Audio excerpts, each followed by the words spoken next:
Halo, Assalamualaikum warahmatullahi wabarakatuh. Di video kali ini kita akan bahas topik mengenai bagaimana untuk meningkatkan rasa percaya diri anak. Karena akhir-akhir ini sering ya kita dengar mengenai bully. Salah satu faktor yang menyebabkan seorang anak menjadi korban bully itu disebabkan karena anak kurang memiliki rasa percaya diri. Jadi yang menjadi korban bully itu rata-rata anak-anak yang memang rasa percaya dirinya itu rendah atau kurang memiliki rasa percaya diri. Orang tua bisa memberikan pola asuh yang seperti apa sih supaya bisa memupuk rasa percaya diri anak. Jadi yang pertama yang bisa dilakukan oleh orang tua, menghargai usaha yang dilakukan oleh anak. Jadi sejak kecil itu anak kita terbiasa ya di lingkungan rumahnya untuk menghargai dia. Tidak masalah anak kita mau menang atau mau kalah, tidak masalah hasil ulangan dia itu jelek atau bagus, itu tetap kita hargai. Proses yang dia lakukan itu yang kita hargai. Contohnya pulang sekolah begitu, anak kita menunjukkan hasil nilai ulangannya. Misalkan hasil ulangannya kurang bagus, yang harus kita respon supaya bisa menghargai dia ya. Ma, kakak dapat 5 atau ma, kakak dapat 6 nilai ulangannya kemarin. Oke. Yang penting mama tahu ini hasil kerja keras kakak sendiri kan, karena mama kemarin tuh lihat loh, kakak itu sudah belajar, sudah berusaha dengan baik. Kalau misalkan ini hasil kakak sendiri, mama bangga. Yang penting ini hasil usaha kakak sendiri. Kalau misalkan sekarang kakak dapat 6 nggak apa-apa. Itu yang penting kakak sudah punya pengalaman nih untuk ngerjain ulangannya sendiri dari hasil kerja kerasnya kakak sendiri. Ulangan berikutnya kalau kakak terus belajar, terus giat belajar dan melakukan usahanya sendiri, insya Allah kakak itu nanti bisa dapat nilai yang lebih bagus. Jadi cara kita menghargai usahanya dia, membiasakan kita sebagai orang tua untuk menghargai proses anak kita belajar, proses dia mendapatkan hasilnya, tidak hanya melulu yang dihargai hasilnya aja gitu ya. Yang berikutnya yaitu dukung anak untuk tahu hal-hal baru. Contohnya kalau misalkan anak kita itu suka nanya ya, usia 2 tahun, 3 tahun, mereka pasti akan banyak bertanya. Pertanyaan mereka itu kayak nggak ada habisnya ya. Nanya terus, nanti dijawabin, nanti ada lagi pertanyaannya, nanti dijawabin lagi, ada lagi pertanyaan berikutnya. Kita harus terus jawabin dia dengan sabar. Makanya jadi orang tua itu benar-benar harus punya jiwa yang benar-benar sangat sabar. Berikan dia jawaban yang benar sesuai dengan usia anak kita. Tetap menjawab sesuai dengan konteksnya, jawab dengan benar, tidak sembarangan menjawab, dan sesuai dengan pemahaman mereka ya. Jadi anak kita terbiasa untuk menjadi kritis sejak kecil karena kita males ya, kita mungkin capek gitu, terus tiba-tiba kita suruh dia diam. Nah itu akan bikin dia jadi malas lagi bertanya, malas lagi mencari hal-hal yang baru yang memang dia tidak tahu gitu, karena nanti kalau dia nanya nanti takut dimarahin sama mama, takut dimarahin sama ayah gitu, jadi mending diam aja. Nah itu akan terbawa sampai dia sekolah, maka di sekolah dia akan lebih banyak diam, nggak berani bertanya sama gurunya, malas untuk menjawab karena dia memang sudah terbiasa di rumah untuk disuruh diam. Jadi terbawa di sekolah dia jadi pendiam juga, gitu ya. Kemudian yang selanjutnya kita bisa menghindari anak kita untuk diperlakukan istimewa. Contohnya ya, ini yang paling sering terjadi yaitu antara kakak dengan adik. Biasanya yang lebih diistimewakan yang mana? Yang adik ya, dia itu jadi lebih egois. Nah, nanti kalau sudah adiknya ini terbentuk egois, orang tua jadi bertanya-tanya, kenapa sih kok si adik jadi lebih egois ya? Nggak sadar nih, ternyata selama ini memang perlakuan kita itu terlalu mengistimewakan si adik. Jadi apa-apa, mau salah mau benar, tetap yang dibela si adik. Yang jadi sasaran marah tuh si kakak, yang disalahkan selalu si kakak. Padahal mungkin ya, bisa jadi yang salah itu si adik, tapi karena si orang tua memperlakukan adik ini selalu diistimewakan, dan akhirnya si adik ini belajar, oh aku nggak pernah salah, aku ini yang paling juara, aku ini yang paling hebat, aku yang paling dan paling. Nah itu yang membuat seorang adik itu tumbuh menjadi egois. Nggak apa-apa kalau cuma di rumah.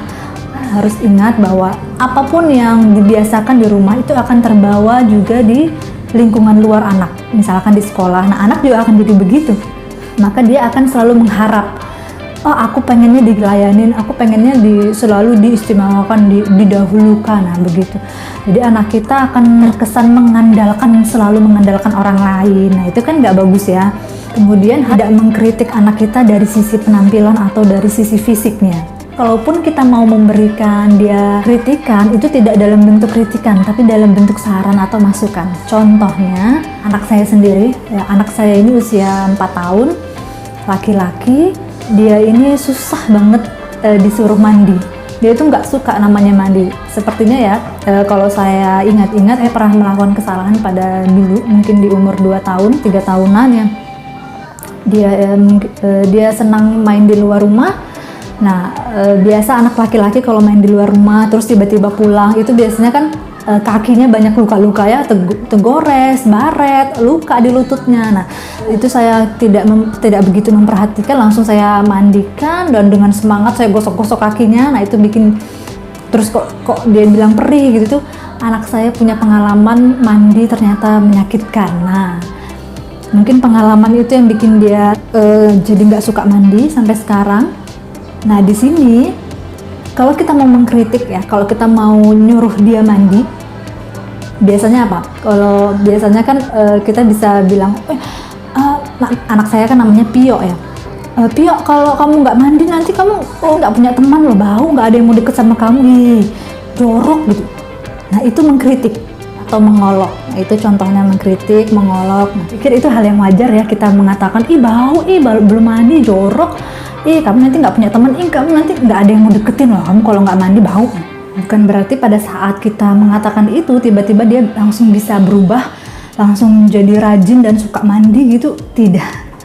Karena di alam bawah sadarnya itu masih terluka. Makanya pada saat orang tua mengatakan seperti itu, ya kamu bau, kamu nanti nggak ada yang mau deket sama kamu, nggak ada yang mau teman kamu. Nah, itu justru malah membuat turun harga dirinya. Bukan justru dia jadi rajin mandi, enggak. Karena memang alam bawah sadarnya masih terluka untuk dia tidak suka mandi. Daripada kita memaksa dia dengan kata-kata buruk tadi ya, dengan kata-kata yang tergolong kata-kata negatif, mending kita mengganti kata-kata kita dengan mengatakan begini, Pio kalau mandi gagal loh.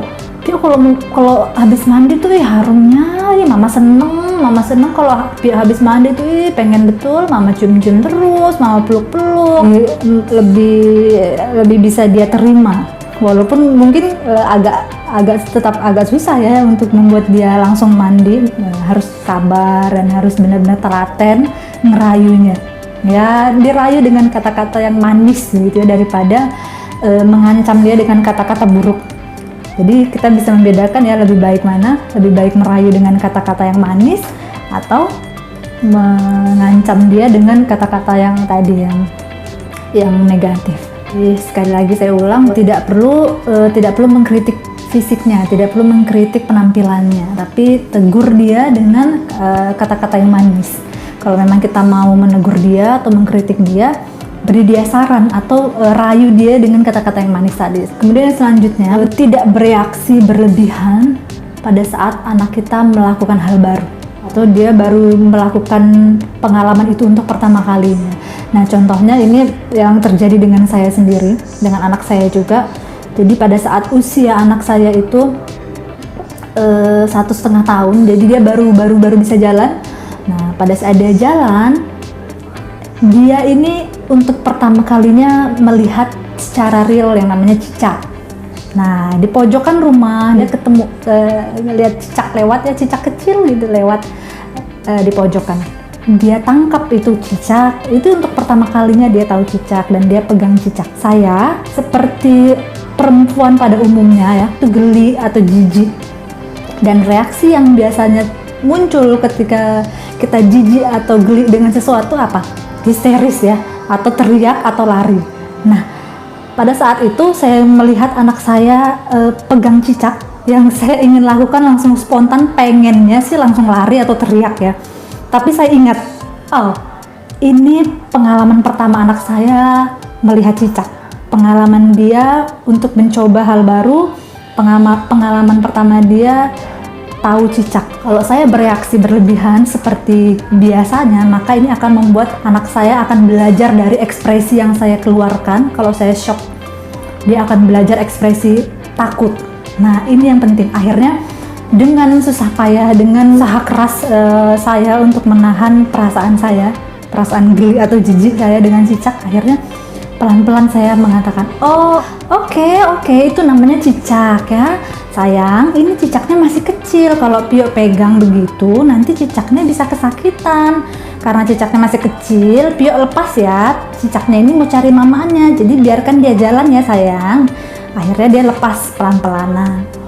Oke, saya berhasil untuk membuat dia tidak trauma dengan cicak. Kalau misalkan pada saat itu saya bereaksi seperti biasanya, histeris atau lari atau teriak, besoknya saya yakin dan saya jamin anak saya kalau melihat cicak kembali dia juga akan berekspresi seperti itu, bereaksi histeris, tidak suka atau takut. Karena dia belajar dari kita.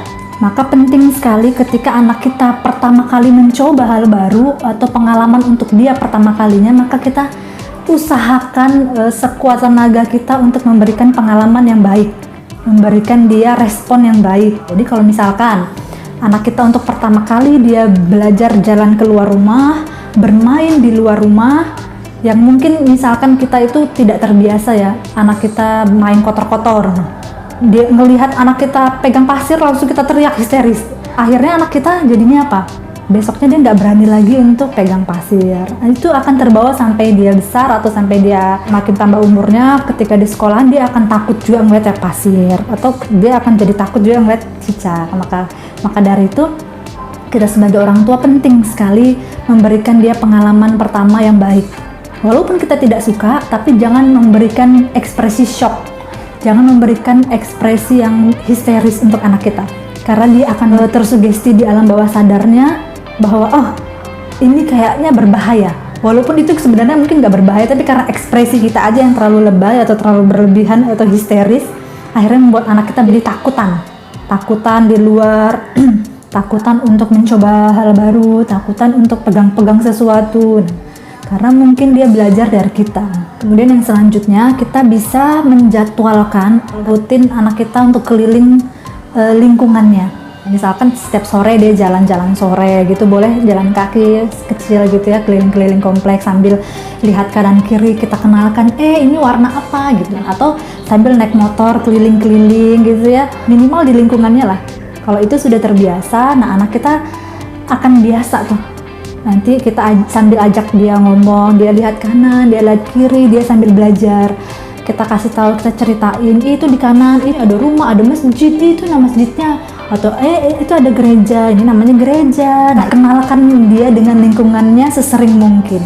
Jadi semakin anak itu merasa dekat atau sudah banyak tahu tentang lingkungannya, itu akan membuat anak kita tidak takut dengan lingkungan di sekitarnya. Nanti suatu saat ada di lingkungan yang baru, misalkan baru masuk sekolah, dia akan cepat belajar mempelajari situasi di lingkungannya.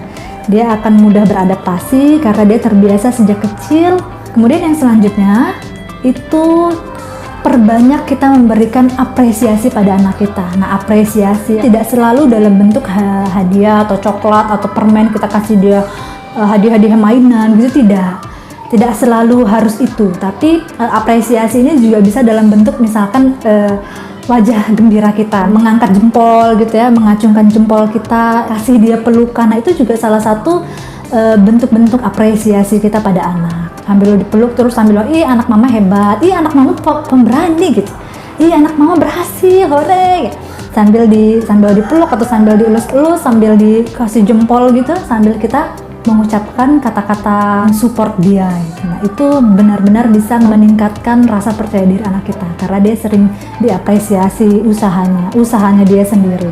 Kemudian yang selanjutnya, kita bisa membiasakan atau mengajarkan anak kita belajar dari kesalahannya sejak dia kecil, sejak dia paham, sejak dia bisa diajak berkomunikasi ya, mungkin 2 tahunan, 3 tahunan. Nah, itu ajarkan dia kalau dia salah ya kita beritahu dia salah, apa yang harus diperbaiki. Nah, semakin dia itu sejak dini terbiasa untuk tahu dia salah dan langsung memperbaiki kesalahannya, membuat kognitif anak kita dengan mentalnya ya, kognitifnya dengan mentalnya itu cepat menyatu. Sehingga pada saat dia berada di luar lingkungan keluarganya, itu membuat dia menjadi cepat memahami situasi. Nah, ini sangat penting sekali. Anak kita mudah memahami situasi yang ada karena mentalnya dan pikirannya itu sudah tersambung dengan baik. Seseorang itu sudah mudah memahami situasi di mana dia berdiri. Nah, itu akan membuat dia mudah menyesuaikan diri. Kalau dia sudah paham dengan situasinya, itu akan membuat rasa percaya dirinya lebih baik. Dia akan pede karena dia paham lingkungannya bagaimana, di mana dia berdiri, dia paham. Itu membuat dia pede. Mudah-mudahan ini bisa membantu anak kita untuk bisa lebih percaya diri, karena percaya diri ini sangat-sangat penting untuk membuat anak kita ini belajar menyesuaikan diri dengan baik juga di lingkungannya, di sekolah, dan bisa membuat karirnya juga lebih baik, karena orang-orang yang percaya diri, peluang-peluang yang bisa diambil itu juga lebih banyak. Terima kasih, mudah-mudahan apa yang saya sampaikan ini bermanfaat.